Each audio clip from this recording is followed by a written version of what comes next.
总感觉这些卡车在跟着我们。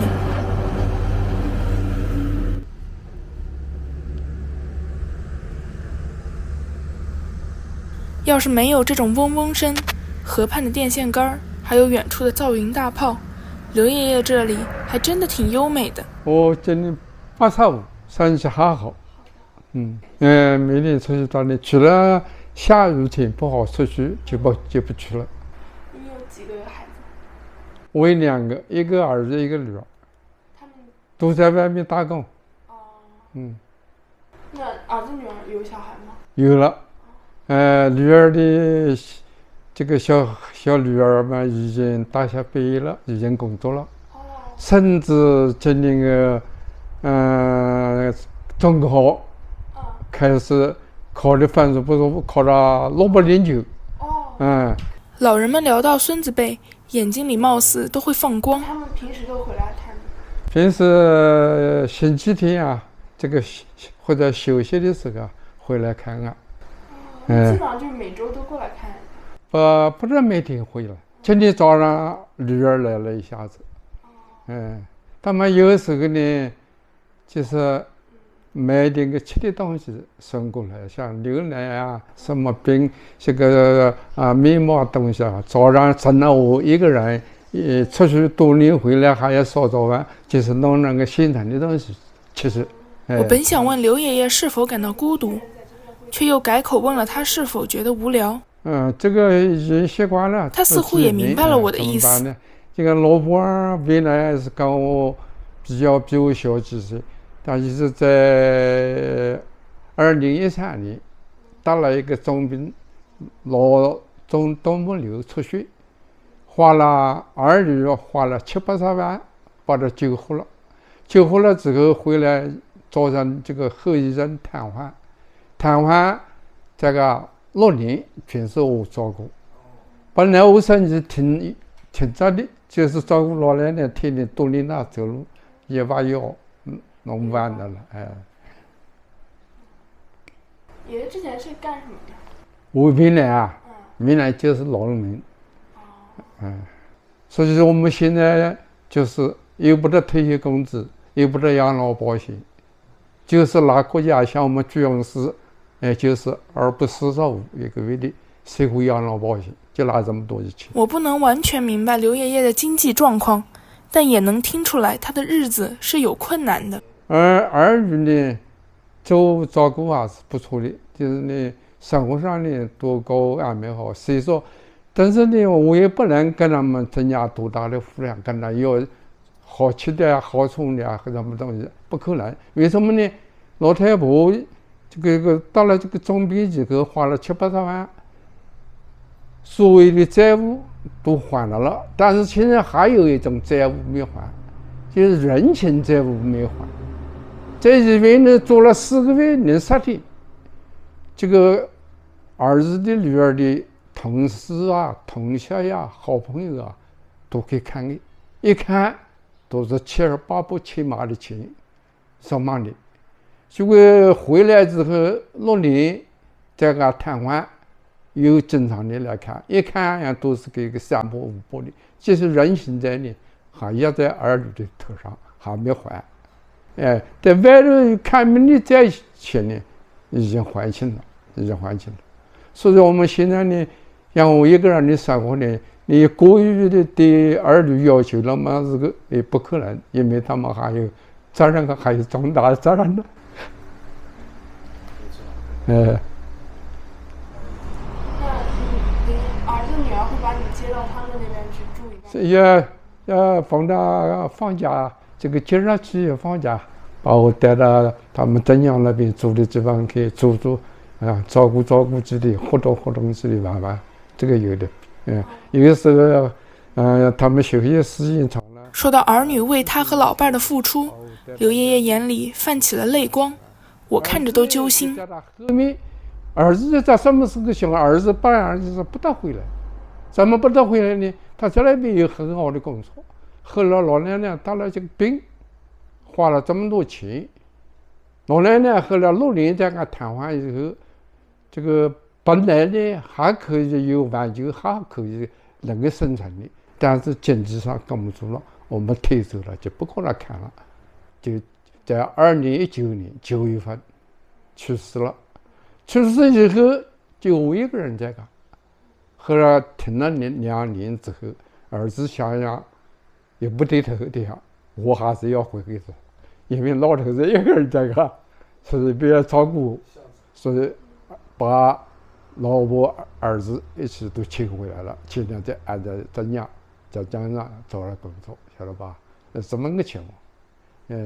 本来他根本要像我们2个老年人都好好的，老大夫不打这个病不花这个钱，他在做外暂时是不会回来的。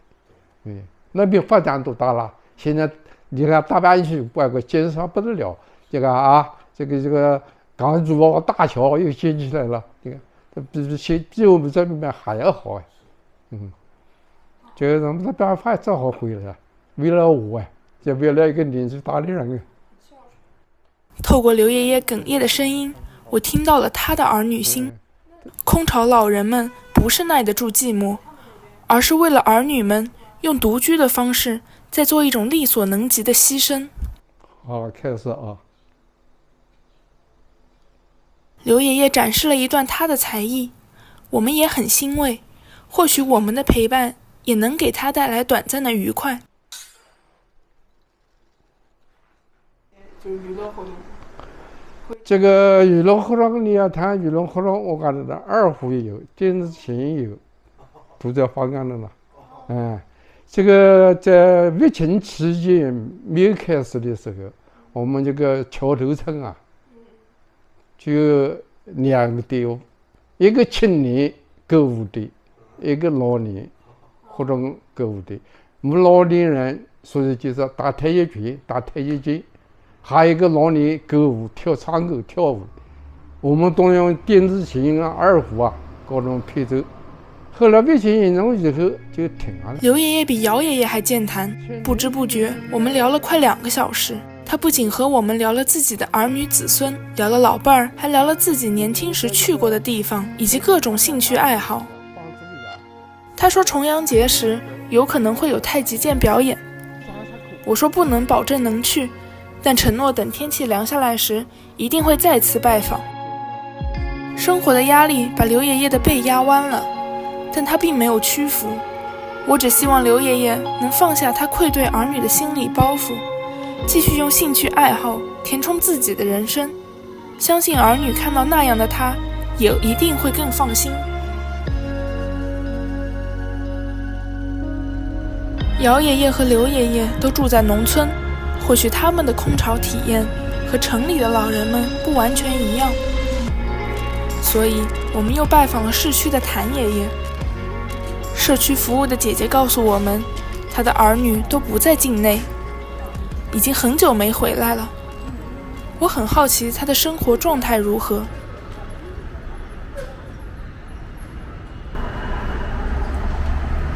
你好，谭师傅，来，谭爷爷满头白发，但精神抖擞，给人一种老教授的感觉。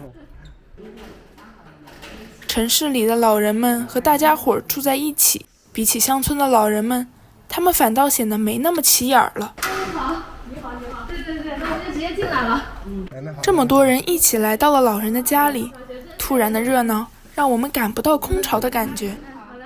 今天打扰你了啊！对，你帮打扰。你坐这里刚好，你坐这里正好。我知道。对。我觉得老师，就来。昨天打个电话了，今天来了，现在。当着这么多人的面进行采访，我感觉我比谭爷爷要紧张得多。退休多久？20多年了，我今年86，27年了。那您以前是做什么工作的？一直在水利局啊。您有几个子女？1儿1女，大的是女儿，小的是儿子。女儿在台湾，儿子在日本。有孙子在吗？有啊，2个都孙子，一个外孙子，一个孙子。他们平时在哪工作？除了有时候听不清我的问题，谭爷爷的语言能力很强，说话口齿伶俐，干脆利落，很明显是见过世面的人。在台湾嘛是教师吧。女儿是过不去了，反正是儿子都离了。儿子我记得好像年轻人到日本去的哇，他在日本找着老婆嘛，就在日本成家了哇。本来我们在日本在台湾，来留姑姑啊，这岁数大了不能增加他们麻烦啊，我们干脆就回来了哇。岁数大了我们俩人这有房子有钱了，我们干脆就到这过来了哇。所以不要麻烦他们，他们都有家都有儿女，所以不麻烦他们。不麻烦他们，这种话好像空巢老人都常挂在嘴边。也很正常，既不睡懒觉，这个又不很早就睡觉。有的老年人们太阳在天上就睡觉了，我不到9点10点，有时看看电视好看嘛，就进去看哇。但是不会看到10点以后啊11点以后不会的。那您平时会用手机就是跟这方面，他们就儿女他们都打视频来，忙手机忙的这个东西我不怎么会忙，我不喜欢忙手机对吧？翻手机不喜欢，就是我看看电视啊，就是这样。手机上这样各项功能我不懂，我不忙。聊到爱好，谭爷爷一下子变得激动起来。我们以前嘛就是跳舞的，你们年轻人不晓得，我们跳就是在舞厅里面跳交谊舞，我们跳了20多年了。我们都2人在当，人家跳舞跳的没问题出来，我们从来不，我们2人跳，这个所学的大家都很了解的，互相都非常了解的。后来为什么不跳了呢？他舞厅没有了，都到广场来跳了。广场跳我们就不习惯了，所以我们就不跳了。而且我们想请谭爷爷秀一段舞蹈，但他说老伴儿病了以后就再也没有跳过，一辈子就一个舞伴儿，他不跳了，谭爷爷也就不跳了。这个多少年了？可能比您孩子还大一点是吧？这个这个种嘛就是少有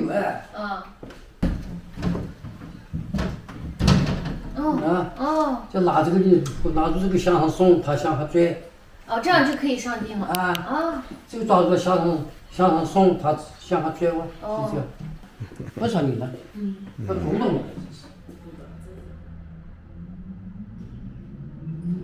我们想为老人做点什么，想来想去也没想出来。摄影师说他可以给谭爷爷夫妻俩做个外拍，后期剪辑好看点儿，可以发给他们的儿女，让他们看看他们不在身边时老人在家的生活。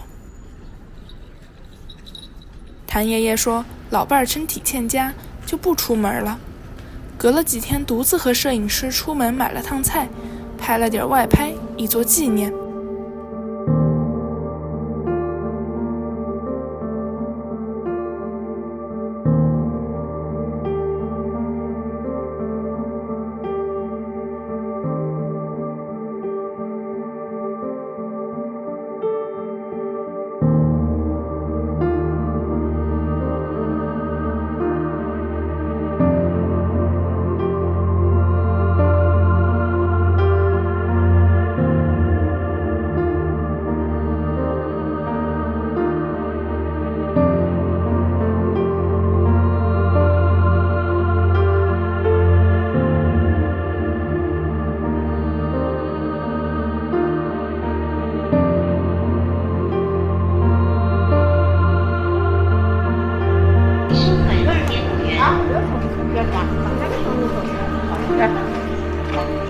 这里有邯郸了吗？好吧。买6个吧，行。好。9块。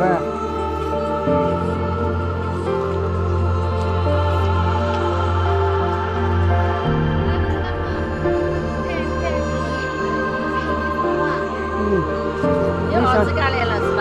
没有啊。干来啊？没有啊。太感谢了。